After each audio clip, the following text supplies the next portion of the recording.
Hi hello friends, ಎಲ್ಲರೂ ಹೇಗಿದ್ದೀರಾ? ನಾನಂತೂ ಸೂಪರಾಗಿದ್ದೀನಿ. ನಾನಿವತ್ತು ನಮ್ಮ ಊರಿಗೆ ಬಂದಿದ್ದೀನಿ. ಊರಿಗೆ ಬಂದ ತಕ್ಷಣ ನನ್ನ ಯೂನಿಫಾರ್ಮ್ ಚೇಂಜ್ ಆಗಿಬಿಡುತ್ತೆ, ಏಕೆಂದರೆ ಇಲ್ಲಿ ಕೆಲಸ ಮಾಡಬೇಕಲ್ಲ. ಹಾಗಾಗಿ ಇವತ್ತು ನಮ್ಮ ಕೋಳಿ ಶೆಡ್ಡನ್ನೆಲ್ಲ ಕ್ಲೀನ್ ಮಾಡಿ ಮತ್ತು ಡ್ರಿಂಕರ್ ಬಾಟಲ್ನೆಲ್ಲ ತೊಳೆದು ಹೊಸ ನೀರನ್ನ ಹಾಕಬೇಕು. ಜೊತೆಗೆ ಕಾಫಿ ಎಲ್ಲ ಒಣಗಾಕಬೇಕಾಗಿತ್ತು, ಹಾಗಾಗಿ ಬಂದಿನಿ. ಯಾರೆಲ್ಲ ಫಸ್ಟ್ ಟೈಮು ನನ್ನ ವೀಡಿಯೋನ ನೋಡ್ತಾ ಇದ್ದೀರಾ, ದಯವಿಟ್ಟು ಸಬ್ಸ್ಕ್ರೈಬ್ ಮಾಡ್ಕೊಂಡು ನೋಡಿ ಅಂತ ಹೇಳಿ ಈ ವಿಡಿಯೋನ ಶುರು ಮಾಡ್ತಾ ಇದ್ದೀನಿ.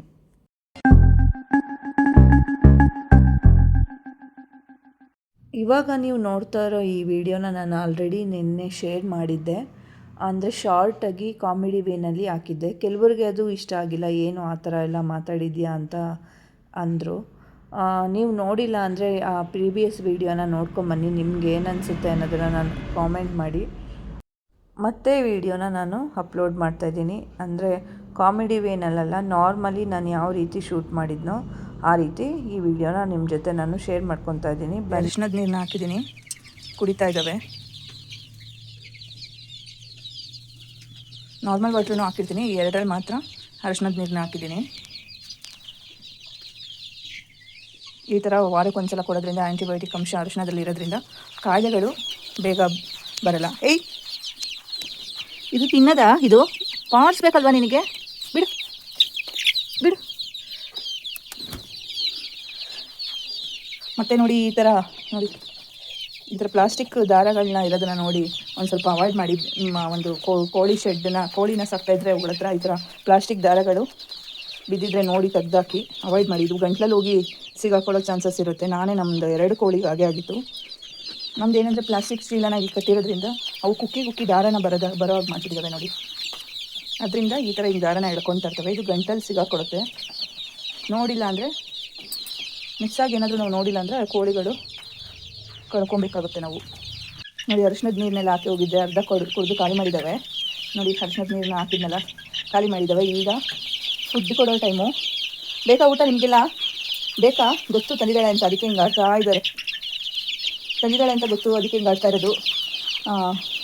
ನೋಡಿ, ನಾನಿವತ್ತು ನಮ್ಮ ಕೋಳಿಗಳಿಗೆ ನಮ್ಮ ತೋಟದಲ್ಲೇ ಸಿಗೋ ಹಳ ಮತ್ತು ನೀರಳ ಅಂತ ಹೇಳಿ ಬರ್ತದೆ ಅದು, ಮತ್ತು ಸೀಬೆ ಎಲೆ, ಜೊತೆಗೆ ಸೀಬೆ ಎಲೆ, ಅದ್ರ ಜೊತೆಗೆ ತುಳಸಿ ಎಲ್ಲನೂ ಕುಯ್ಕೊಂಡ್ಬಂದಿದ್ದೀನಿ. ಅದ್ರ ಜೊತೆಗೆ ಬೆಳಗ್ಗೆ ಮನೆಯಲ್ಲಿ ಸಾಂಬಾರಿಗೆ ಅಂತೇಳಿ ಉಪಯೋಗಿಸಿ ತರಕಾರಿ, ಸಿಪ್ಪೆ, ಹಣ್ಣು ಇದೆಲ್ಲ ಇದೆಯಲ್ಲ, ಅದನ್ನೆಲ್ಲನೂ ಈಗ ಮಧ್ಯಾಹ್ನದ ಫುಡ್ಡಿಗೆ ಕೊಡ್ತಾಯಿದ್ದೀನಿ. ನೋಡಿ, ಸೀಬೆ ಎಲೆ ಇದೆಲ್ಲ ನೀರಳ ಅಂತಾರಲ್ಲ, ಅದು ತೊಳ್ಕೊಂಡು ತೊಗೊಂಬಂದಿದ್ದೀನಿ. ಮಣ್ಣಿರುತ್ತೆ ಬೇರೆಲ್ಲ, ಹಾಗಾಗಿ ತೊಳೆದು ತೊಗೊಂಬಂದಿದ್ದೀನಿ ನೀರಳ. ನಮ್ಮ ಕೋಳಿ ಅಂತಲ್ಲ, ನಾಟಿ ಕೋಳಿಗಳಿಗೆ ಗ್ರೀನ್ ಫುಡ್ ಅಂದರೆ ತುಂಬ ಇಷ್ಟ. ಆ ಗ್ರೀನ್ ಫುಡ್ಡು ಅಂದರೆ ಈಗ ಹಸಿರು ತರಕಾರಿ ಈ ಥರ ಎಲ್ಲ, ಏನೇ ಈಗ ರಾಗಿ ಜೋಳ ಅದಕ್ಕಿಂತ ಈ ಥರದ ಫುಡ್ಡನ್ನು ತುಂಬ ಇಷ್ಟಪಟ್ಟು ತಿಂತವೆ. ನೋಡಿ, ನಾನು ಇವಾಗ ಹಾಕ್ತೀನಿ ಎಷ್ಟು ಇಷ್ಟಪಟ್ಟು ತಿಂತಾರೆ ಅಂತ.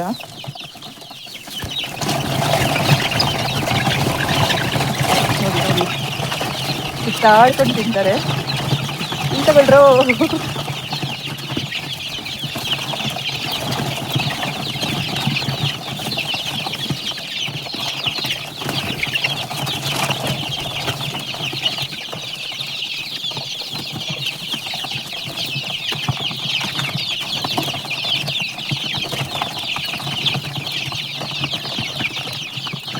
ನೋಡಿ ಹಿಂಗೆ ಕಿತ್ತಾಡ್ತಾ ಇದ್ದಾರೆ ಅಂತ.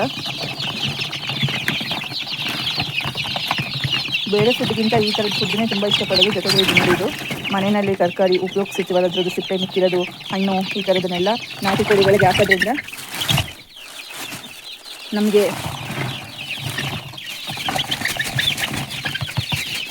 ಸ್ವಲ್ಪ ಫುಡ್ ಕಂಟ್ರೋಲ್ ಆಗುತ್ತೆ. ಏಕೆಂದರೆ ಎಲ್ಲದಕ್ಕೂ ನಾವು ರೆಡಿ ಫುಡ್ ಅಂದರೆ ರೆಡಿಮೇಡು ಈ ಜೋಳ, ರಾಗಿ ಇದಕ್ಕಿಂತ ಈ ಥರದ್ದು ಫುಡ್ಗಳನ್ನ ಇಷ್ಟಪಟ್ಟು ತಿಂತವೆ.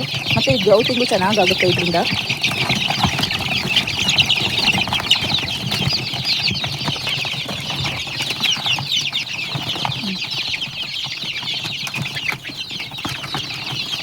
ನಾವು ಕೋಳಿ ತೊಗೊಬಂದಾಗಿಂದ ಮನೆಯಲ್ಲಿ ತರಕಾರಿ ಏನು ವೇಸ್ಟ್ ಮಾಡಲ್ಲ. ಮಿಕ್ಕಿದ್ದು ಅಂದರೆ ಈ ಥರ ವೇಸ್ಟ್ ತರಕಾರಿ, ಸಿಪ್ಪೆ, ಸೊಪ್ಪು ಬಿಡ್ತೀವಲ್ಲ, ಅದ್ರದ್ದು ಎಲೆ ಬದಲು ತೊಗೊಬಂದು ನಾವು ಕೋಳಿಗೆ ಹಾಕ್ಕೊಡ್ತೀನಿ ನಾನು. ಇಷ್ಟಪಟ್ಟು ತಿಂತಾರೆ. ಎಲ್ಲಿ ನೋಡಿ, ಇಲ್ಲಿ ಕಿತ್ತಾಡ್ತಾ ಇದ್ದಾರೆ. ಒಂದೇ ಎಲೆಗೋಸ್ಕರ ಇಷ್ಟು ಕೋಳಿಗಳು ಕಿತ್ಕೊಂಡು ಹೋಗಿ ಕಿತ್ತಾಡ್ತಾ ಇದ್ದಾವೆ. ಒಂದು ಕಿತ್ಕೊಳ್ಳೋಕ್ಕೆ ಅಂತ ಒಂದು ಬಾಯಿಂದ ಇನ್ನೊಂದು. ಅಲ್ಲಿದೆ, ಹೋಗ್ರು ತಿಂದರು. ಇಲ್ಲಿದೆ, ಬನ್ನಿ, ಎಷ್ಟೊಂದಿದೆ, ಬನ್ನಿ, ಇಲ್ಲಿ ಬನ್ನಿ, ಬಾ. ಏಯ್, ದಡ್ರು ಅಂದರೆ ನೀವೇನೆ, ಬುದ್ಧಿವಂತರು ಅಂದರೆ ಇವರೇನೆ. ನೋಡಿ, ಇದ್ದಿದ್ದವೇ ತಿಂತಾ ಇದ್ದಾವೆ. ಇವು ಒಂದು ಎಲೆನ ಹಿಡ್ಕೊಂಡು ಎಲ್ಲ ಕಿತ್ತಾಡ್ತಾ ಇದ್ದಾವೆ.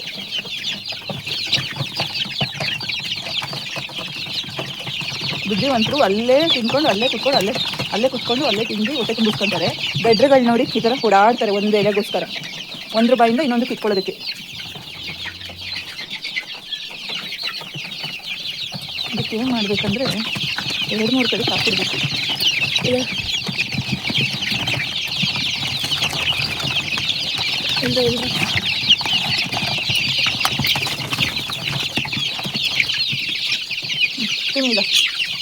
ಕಿತ್ತಾಡ್ಬಿಡಿ, ಆದರೂ ಬಿಡಲ್ಲ. ನೋಡಿ ಫ್ರೆಂಡ್ಸ್, ನಮ್ಮ ಕೋಳಿ ಮರಿಗಳು ಹೆಂಗೆ ಕಿತ್ತಾಡ್ತಾ ಇದ್ದಾರೆ. ಬಿಡ ಓಡೋ, ಒಂಥವು ತಿನ್ನಲ್ಲ. ನಾಟಿ ಕೋಳಿ ಮರಿಗಳಿಗೆ ಈ ಥರದ್ದು ಎಷ್ಟೇ ಫುಡ್ ಕೊಟ್ರು, ಏನೇ ಫುಡ್ ಕೊಟ್ರು ಗ್ರೌತಿಂಗ್ ಅಷ್ಟು ಚೆನ್ನಾಗಿ ಬರಲ್ಲ ಅಂತಾರೆ. ಜೊತೆಗೆ ನಾಟಿ ಕೋಳಿ ಮರಿಗಳದ್ದು ಒರ್ಜಿನಾಲಿಟಿ ಏನಿದೆ ಅದು ಬರಲ್ಲ. ಏನೇ ಆದರೂ ಇವನ್ನ ಹೊರಗಡೆ ಬಿಟ್ಟು ಮೇಯಿಸಿದ್ರೇ ಅದರದ್ದು ಒರ್ಜಿನಾಲಿಟಿ ಬರೋದು. ಮತ್ತು ಅದರ ಆಹಾರ ಅದೇ ಹುಡ್ಕೊಂಡು ತಿಂದ್ರೇ ಅದು ಹೊಟ್ಟೆ ಫುಲ್ಲು ತುಂಬೋದು. ನಾವು ಎಷ್ಟೇ ಫುಡ್ ಹಾಕಿದ್ರೂ ಅದಕ್ಕೆ ಹೊಟ್ಟೆ ತುಂಬ ಥರ ಫೀಲ್ ಆಗಲ್ಲ. ಹಾಗಾಗಿ ನಾನು ಸಹ ಇನ್ನೊಂದು ಸ್ವಲ್ಪ ದಿನ ಆಚೆ ಬಿಟ್ಟು ಮೇಯಿಸುವ ವ್ಯವಸ್ಥೆ ಮಾಡ್ತೀನಿ. ಸದ್ಯಕ್ಕೆ ನಮ್ಮ ಕೋಳಿ ಮರಿಗಳನ್ನ ಆಚೆ ತಕ್ಷಣ ಬಿಡೋದಕ್ಕಾಗಲ್ಲ, ಯಾಕೆಂದರೆ ನಾಯಿಯಿಂದ ಬೆಕ್ಕಿಂದ ನಾನು ಅವುಗಳನ್ನ ಸೇಫ್ಟಿ ಮಾಡಬೇಕು. ಹಾಗಾಗಿ ನಮ್ಮ ಕೋಳಿಗಳು ಮುಂದಿನ ದಿನಗಳಲ್ಲಿ ಆಚೆ ಸೇಫ್ಟಿಯಾಗಿ ಮೇಯೋ ವ್ಯವಸ್ಥೆ ಮಾಡಬೇಕು ಅಂದ್ಕೊಂಡಿದ್ದೀನಿ. ಏನೆಲ್ಲ ಮಾಡ್ತೀನಿ ಅನ್ನೋದನ್ನು ನಾನು ನಿಮ್ಮ ಹತ್ರ ನೆಕ್ಸ್ಟ್ ವೀಡಿಯೋಗಳಲ್ಲಿ ಶೇರ್ ಮಾಡ್ಕೊತೀನಿ. ನಾನು ಕಾಫಿ ಎಲ್ಲ ಒಣಗಾಕಿದ್ದೀನಿ. ಇದು ರೋಬೋಸ್ಟಾ. ಒಟ್ಟು ನಾವು 2 ಟೈಪು ಕಾಫಿನ ಬೆಳಿತೀವಿ, ಒಂದು ರೋಬೋಸ್ಟಾ, ಇನ್ನೊಂದು ಅರೇಬಿಕಾ ಎಲ್ಲ ಕುಯ್ದು ಒಣಗಿಸಾಗಿದೆ. ಇದು ಲಾಸ್ಟಿಗೆ ರೋಬೋಸ್ಟಾ. ಇಷ್ಟು ಒಣಗಿದ್ರೆ ಮುಗಿಯುತ್ತೆ ನಮ್ಮದು. ಇನ್ನೂ ದೊಡ್ಡ ತೋಟ ಇರೋರು ಇನ್ನೂ ಕುಯ್ಸ್ತಾ ಇದ್ದಾರೆ. ನಮ್ಮದು ಚಿಕ್ಕ ತೋಟ ಆಗಿರೋದ್ರಿಂದ ಇದಿದೆ ಸ್ವಲ್ಪ, ಹಾಗಾಗಿ ನಾವು ಬೇಗ ಕುಯ್ಸಿ ಒಣಗಿಸ್ಬಿಟ್ಟಿದ್ದೀವಿ. ಅಂದರೆ ಇದು ಒಣಗಿದ್ರೆ ಮುಗಿಯುತ್ತೆ. ಕಾಫಿ ಎಲ್ಲ ಕುಯ್ದ ಮೇಲೆ ಗಿಡನ ನೋಡೋದಕ್ಕೆ ಬೇಜಾರಾಗುತ್ತೆ, ಏಕೆಂದರೆ ತುಂಬ ಬೋಳಾಗಿ ಕಾಣಿಸ್ತಾ ಇರುತ್ತೆ. ಗಿಡದಲ್ಲಿ ಫಸಲಿರುವಾಗ ನೋಡೋದಕ್ಕೆ ಚೆನ್ನಾಗಿ ಕಾಣಿಸ್ತಾ ಇರುತ್ತೆ. ತೋಟ ನೋಡೋದಕ್ಕೆ ಒಂದು ಖುಷಿ ಅನಿಸುತ್ತೆ. ಆದರೆ ಏನೂ ಮಾಡೋದಕ್ಕಾಗಲ್ಲ, ಹಣ್ಣು ಕುಯ್ಲೇಬೇಕಲ್ವ ನಾವು. ಇನ್ನೇನಿದ್ರು ಇನ್ನು ಮುಂದಿನ ವರ್ಷವೇ ಕಾಫಿ ಹಣ್ಣು ಕುಯ್ಯೋದು. ವರ್ಷಕ್ಕೊಂದೇ ಫಸಲಾಗಿರೋದ್ರಿಂದ ಈ ವರ್ಷದ್ದು ಫಸಲೆಲ್ಲ ಕುಯ್ದಾಗಿದೆ. ಇನ್ನೇನಿದ್ರು ನೆಕ್ಸ್ಟ್ ಇಯರು. ನೋಡಿ ನಮ್ಮ ಕಾಫಿ ಗಿಡಗಳೆಲ್ಲ ಹೇಗೆ ಕಾಣಿಸ್ತಾ ಇದೆ ಅಂತ.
ನೋಡಿದ್ರಲ್ಲ ಇವತ್ತಿನ ವಿಡಿಯೋ ಇಷ್ಟ ಆಗಿದ್ದರೆ ಲೈಕ್ ಮಾಡಿ, ಶೇರ್ ಮಾಡಿ, ನನ್ನ ಚಾನಲ್ನ ಸಬ್ಸ್ಕ್ರೈಬ್ ಮಾಡಿ, ಹಾಗೆ ನಂಗೆ ಸಪೋರ್ಟ್ ಮಾಡಿ ಅಂತ ಹೇಳ್ತಾ ಇವತ್ತಿನ ಈ ವಿಡಿಯೋನ ಇಲ್ಲಿಗೆ ಎಂಡ್ ಮಾಡ್ತಾಯಿದ್ದೀನಿ.